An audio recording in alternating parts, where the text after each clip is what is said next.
मुबश्शिर शहरियार साहब, यहाँ पे एक और सवाल है मेरे पास। मुझे बताइएगा कि रोज़ों का आगाज़ बुध के दिन से ही क्यों स्टार्ट होता है?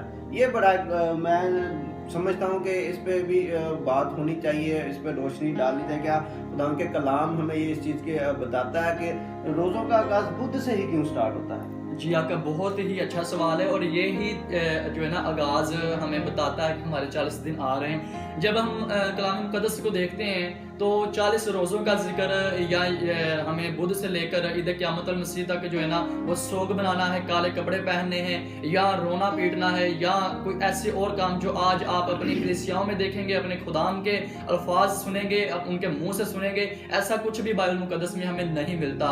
लेकिन रसूलों के बाद जो कलीसियाएँ आई, उनके बुजुर्ग आए, उनके लीडर आए, उन्होंने बैठकर ये मुशावरत की कि हमें चाहिए कि हम मसीह मसलूब की ईद यानी कि ईद क़यामतुल मसीह से पहले चंद रोजे रखें और उसकी याद में उन रोजों के बाद हम सेलिब्रेट करें, हम ईद को मनाएं यानी कि ईद क़यामतुल मसीह को मनाएं। तो उससे पहले उन्होंने 40 रोजों का इनकाद किया और 40 रोजों के आगाज में जब उन्होंने देखा कि ये बहुत ही वसी हो रहे हैं, लोग बहुत पसंद कर रहे हैं, तो जब हम देखते हैं 8वीं सदी को, तो आप ये हिस्ट्री की बात है, ये कुरान मुक़द्दस की बात नहीं, मैं अपने नाज़रीन को बताना चाहता हूँ, ये हिस्ट्री की बात है। हिस्ट्री को जब हम देखते हैं, तारीख को जब देखते हैं, कलीसिया के बुजुर्गों ने, कलीसिया के पासबानों ने 8वीं सदी में इस 40 रोज़ों को जो है ना, इस 40 रोज़ों को तरजीह दी कि ईद क़यामतुल मसीह से हम पहले रखेंगे।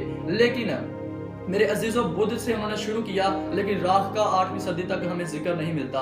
हमें 8 सदियों तक राख का बिल्कुल भी जिक्र नहीं मिलता। आप इस बात को नोट कीजिएगा और अपने खुदाम को बताइएगा कि हमें 8 सदी तक राख का जिक्र नहीं मिलता। और 9वीं सदी में जाकर फिर वही लीडर्स बैठते हैं और बात करते हैं कि हमने बुध से रोज़ों का आगाज़ किया और ठीक 40 दिन बाद ईद क़यामतुल मसीह आई।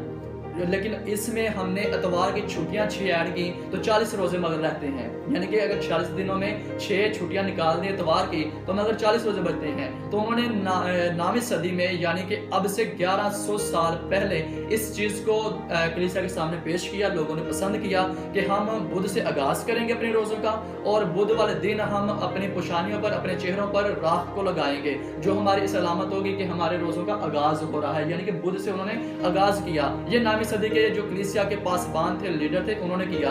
और ठीक 40 से 46 दिन बाद ईद क़यामतुल मसीह जैसे हम मनाने को है, अब ईस्टर आने को है तो हम वो मनाएंगे, सेम इसी तरह हुआ। इसलिए उन्होंने बुध से शुरू किया कि हम इस ईद क़यामतुल मसीह मना सके और ये गैब अंदर रहे। जी, खुदा की शुक्रगुजारी करते हैं। नाज़रीन, मैं आपको बताना चाहता हूँ कि जितनी बातें हम खुदा के पाक कलाम से शेयर कर रहे हैं, आपकी रहनुमाई के लिए कर रहे हैं, आप इसको ज़रूर सुने, समझें। और मैं आपसे रिक्वेस्ट करना चाहता हूँ कि आप जिन जिन खातमीन से सीखते हैं तो कोशिश किया करें, उनके हवालात जो वो गाइड करते हैं आपको हवालाजात कोड किया करें, ताकि आप अपने घरों में जाकर उसको रीड करें कि खुदा का कलाम हमें क्या बताता है, वहाँ की तलीम हमें इस चीज़ की इजाज़त देती है या नहीं देती।